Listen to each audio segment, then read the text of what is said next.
Hi നമസ്കാരം. അങ്ങനെ ചരിത്രത്തിൽ ആദ്യമായിട്ട് കേരളത്തിൽ 102 സീറ്റ് നേടി കോൺഗ്രസ് വൻ വിജയം നേടി. കൂടെ BJP അവർ സീറ്റ് ഓപ്പൺ ചെയ്ത് കേരളത്തിൽ 3 സീറ്റ് അവർക്കും കിട്ടി. കാരണം ഇത് നല്ലൊരു തുടക്കമാണ് അവർക്കും. പിന്നെ കോൺഗ്രസ്സിന് ഇത്രയും വലിയ ഒരു വിജയം നേടിക്കൊടുത്തത് പിണറായി വിജയനാണ്. പിണറായി വിജയനോടുള്ള ദേഷ്യമാണ് ജനങ്ങൾ കോൺഗ്രസ്സിന് വോട്ട് ചെയ്തത്. അല്ലാതെ കോൺഗ്രസ്സിനോടുള്ള താല്പര്യം കൊണ്ടൊന്നും അല്ല, ഒരു മാറ്റത്തിന് വേണ്ടി തന്നെയാണ് അവർ ചെയ്തത്. പിന്നെ മാറ്റത്തിന് വേണ്ടി ചെയ്തവർ വിജയിച്ചിട്ട് എന്ത് കാര്യം? ഇത്രയും ദിവസമായി അവർക്ക് മന്ത്രിസഭ രൂപീകരിക്കാൻ കഴിയുന്നില്ല. VD സതീശൻ മുഖ്യമന്ത്രിയാവണം, വേണുഗോപാലിന് മുഖ്യമന്ത്രിയാവണം, രമേശ് ചെന്നിത്തലയ്ക്ക് മുഖ്യമന്ത്രിയാവണം. ഇത്രയും അധികാരമോഹികൾ ഇതൊക്കെ എന്തിനാണ്? കാശുണ്ടാക്കാം. 5 വർഷം ഭരണത്തിൽ ഇരുന്ന ആവശ്യം പോലെ വാരി കൂട്ടാം. അത് തന്നെയാണ് ഇവർക്കൊരു അണ്ടർസ്റ്റാൻഡിങ് പോയിക്കൂടെ? ഒരു മ്യൂച്വൽ അണ്ടർസ്റ്റാൻഡിങ് പോയാൽ പോരെ? 2 വർഷം ഒരാൾ, 1.5 വർഷം 2 പേര്, അങ്ങനെ 3 2 5. അതല്ലേ നല്ലത്? പിന്നെ കൂടെ ബാക്കിയുള്ള മന്ത്രിമാർ അവർക്കും കൊടുക്കണം ഇതുപോലെ 2.5 വർഷം വെച്ച്. ഇതിലെല്ലാവരും അഴിമതി കാണിക്കുമെന്ന് ഞാൻ പറയുന്നില്ല. അഴിമതി കാണിക്കുന്നവർ തന്നെ ആയിരിക്കും ഒരു 80%. അവരാണ് ഈ അധികാരത്തിന് വേണ്ടി കിടന്ന് കടിപിടി കൊടുക്കുന്നത്. അല്ല, ജനങ്ങളെ സേവിക്കുന്നവർ ഇപ്പോൾ ജയിച്ച് MLA ആയി കഴിഞ്ഞാൽ പിന്നെ പാർട്ടി പറയും മന്ത്രിയാവണോ MLA ആയിട്ട് തുടരണോ എന്താണെന്നുള്ളത്. അങ്ങനെയുള്ളവരുണ്ട്. അവർക്ക് ഈ കാശിനോട് ആക്രാന്തമില്ല. അങ്ങനെയുള്ളവർ അതിന് ഇറങ്ങുകയില്ല. ഇത് പണം ഉണ്ടാക്കാനുള്ള ഒരു കുറുക്ക് വഴിയാണ്. അല്ലെങ്കിൽ കേന്ദ്രത്തിൽ ഇരിക്കുന്ന വേണുഗോപാൽ ഇപ്പോൾ ഇവിടെ മന്ത്രിയായിട്ട് വരേണ്ട ആവശ്യമുണ്ടോ?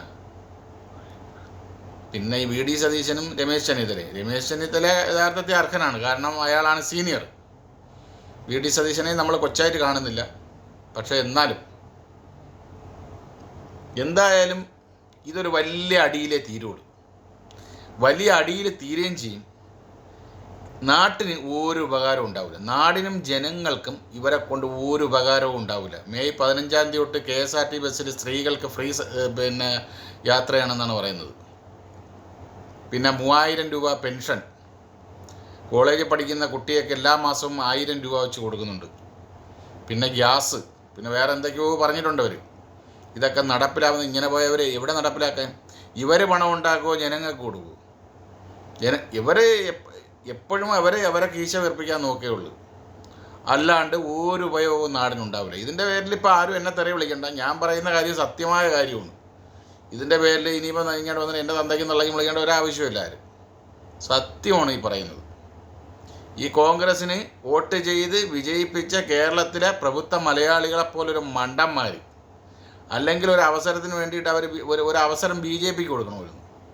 BJPക്ക് തുടക്കം എന്നുള്ള രീതിയിൽ അവർക്ക് അറിയാം, ജനങ്ങൾക്കറിയാം ചിലപ്പോൾ തുടക്കം ആയതുകൊണ്ട് അവർ ജയിക്കില്ല, അതുകൊണ്ട് മാറി ചിന്തിച്ചാണ്. പക്ഷേ അവരിപ്പോൾ ഒരു 3 സീറ്റ് പിടിച്ചു. ഈ 3 സീറ്റ് എന്ന് പറഞ്ഞാൽ ഒരു വലിയ തുടക്കമാണ്. കാരണം ബംഗാളിൽ 3 സീറ്റിലാണ് തുടങ്ങിയത്. ഇന്ന് അവർ 207 സീറ്റ് പിടിച്ചു.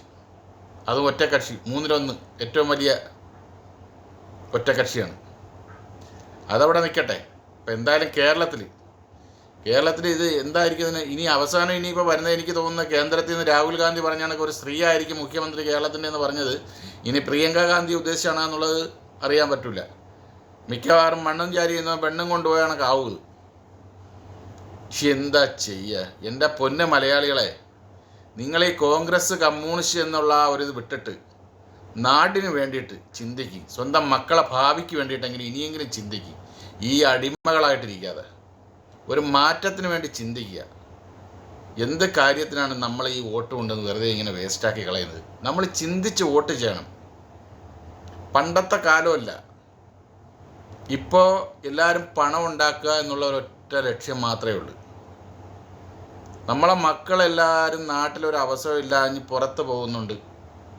പുറത്ത് ഒരു ജോലി തേടി പോകുന്നു, കഷ്ടപ്പെടുന്നു അവിടെ കിടന്ന്. നാടിന് ഒരു ഉപയോഗമുള്ളവർക്ക് ഒരു മാറ്റത്തിന് ഈ കോൺഗ്രസും കമ്മ്യൂണിസ്റ്റും കൂടെ ഇങ്ങനെ ഒരു അഡ്ജസ്റ്റ്മെൻറ്റ്, അവർ ഒന്നാണ്. അതെല്ലാവർക്കും അറിയാം. ഇന്ത്യ മുന്നണി എന്ന് പറയുന്നത് ഒന്നാണ് അല്ലേ? കേരളം വിട്ട് അങ്ങോട്ട് അവർ തമിഴ്നാട്ടിൽ അവരെല്ലാവരും കൂടെ ഒന്നിച്ചാണ് മത്സരിക്കുന്നത്. കോൺഗ്രസ്, കമ്മ്യൂണിസ്റ്റ്, SDPI, ജമാഅത്തെ ഇസ്ലാമി ഇവരെല്ലാം ഒന്നിച്ചാണ്. കേരളത്തിൽ ഈ മലയാളികൾ വിദ്യാഭ്യാസമുള്ള മലയാളികളാണെന്ന് പറയുകയും ചെയ്യും, പക്ഷേ വെറും മണ്ടന്മാരുമാണ്. ഇത്തവണയെങ്കിലും ഒരു മാറ്റത്തിന് വേണ്ടിയിട്ട് ചിന്തിക്കുന്നില്ല. മലയാളി ചിന്തിക്കുന്നില്ല, എന്താണെന്നുള്ള അറിയത്തില്ല. പക്ഷേ ഇപ്പോൾ തിരുവനന്തപുരം കഴക്കൂട്ടം നേമം ഇങ്ങനെ ഈ 3 മണ്ഡലങ്ങളിൽ BJP ജയിച്ച് കയറിയിട്ടുണ്ട്. ചാത്തന്നൂർ ഇങ്ങനെ ജയിച്ച് കയറിയിട്ടുണ്ട്. മഞ്ചേശ്വരത്തൊക്കെ നമ്മൾ കണ്ടല്ലേ, ഏറ്റവും വലിയ വോട്ട് നേടിയത് BJPയിൽ കെ സുരേന്ദ്രനാണ്. 68,000 വോട്ട് നേടി. പുള്ളി പക്ഷേ ജയിക്കാൻ പറ്റിയില്ല. കാരണം അവിടെ ഒരു അഡ്ജസ്റ്റ്മെൻ്റ് ആയിരുന്നു. അവർ കോൺഗ്രസും കമ്മ്യൂണിസ്റ്റ് SDPയും ജമാഅത്തെ ഇസ്ലാമിയും കൂടെ ഒന്നിച്ച് നിന്നിട്ട് സുരേന്ദ്രനെ തോൽപ്പിച്ച്. അതുകൊണ്ടാണ്, അല്ലാതെ ഒറ്റയ്ക്ക് നിന്നാണ് മത്സരിച്ചിരുന്നെങ്കിൽ ഒരിക്കലും ജയിക്കത്തില്ലായിരുന്നു. അതുപോലെ തന്നെയാണ് പാലക്കാട് ശോഭാ സുരേന്ദ്രനെ. ഇനിയെങ്കിലും മലയാളി ഒരു മാറ്റത്തിന് വേണ്ടി ചിന്തിക്കുക. ഈ കോൺഗ്രസിനും കമ്മ്യൂണിസ്റ്റിനും അടിമകളായിട്ടിരുന്നിട്ട് ഒരു കാര്യമില്ല. വയസ്സുകാലത്ത് സ്വന്തം മക്കളെങ്കിലും കൂടെ ഉണ്ടാവും. നാട്ടിൽ വേലയില്ല, കൂലിയില്ല, ഇത് എല്ലാവരും ഇങ്ങനെ നാട് വിട്ട് പോവുകയാണ് ചെയ്യുന്നത്. അതുകൊണ്ട് ഒരവസരം മാറ്റി കൊടുക്കുക, BJPക്ക് ഇങ്ങനെ കൊടുക്കുക നമ്മളിനി. അല്ലാണ്ട് ഒരു കാര്യമില്ല. കോൺഗ്രസ്സിൽ ഈ അടുത്ത കാലത്തൊന്നും ഒരു മുഖ്യമന്ത്രി ആവില്ല. ഇനിയിപ്പോൾ വരുന്നത് കെ.സി. വേണുഗോപാൽ വരികയാണെങ്കിൽ അയാൾ രാജിവെച്ചിട്ട് ആലപ്പുഴ അടുത്തൊരു മത്സരം നടക്കണം. മത്സരിച്ച് അതിൽ വിജയിച്ച് വന്നാൽ അയാൾക്ക് മുഖ്യമന്ത്രി ആകാൻ പറ്റൂ. അല്ലെന്നുണ്ടെങ്കിൽ അയാൾ 6 മാസം ഇരുന്നിട്ട് വീണ്ടും ഒഴിയേണ്ടി വരും. അപ്പോൾ അവിടെ വീണ്ടും ഒരു ചാൻസ് വരുന്നുണ്ട്. അങ്ങനെയുള്ള ഓരോ പ്രശ്നങ്ങളുണ്ട്. എന്താണ് കോൺഗ്രസ്സിൽ മാത്രമേ ഇത്രയും ഒരു അധികാരത്തിന് വേണ്ടിയുള്ളൊരു അടിയെന്ന് പറയുന്നത്. ബാക്കി ഇപ്പം നമ്മൾ പറയുകയാണെങ്കിൽ ഇപ്പോൾ കമ്മ്യൂണിസ്റ്റിന് നമ്മൾ കുറ്റം പറയേണ്ട. കമ്മ്യൂണിസ്റ്റിലൊന്നും ഇത്രയും വലിയ പ്രശ്നങ്ങളൊന്നുമില്ല. പിന്നെ പിണറായിയുടെ ഹുങ്കായിരുന്നു പാർട്ടി ഇത്രയും അധപ്പതിച്ചു പോയത്. പിണറായിയുടെ ഒറ്റ ഹുങ്കാണ്.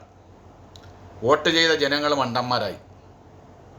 അവരെ പിണറായി വിലക്കെടുക്കാത്തത് കൊണ്ട് മാത്രമാണ് ഈ കമ്മ്യൂണിസ്റ്റ് പാർട്ടി ഇത്രയും നശിച്ചു പോയത്.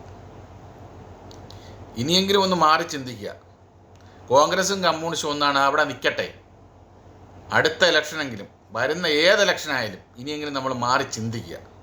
രാഷ്ട്രീയ അടിമകളാവരുത്. ഇതൊക്കെ ഒരു പാഠമാണ്. ഇത്രയേ പറയാനുള്ളൂ.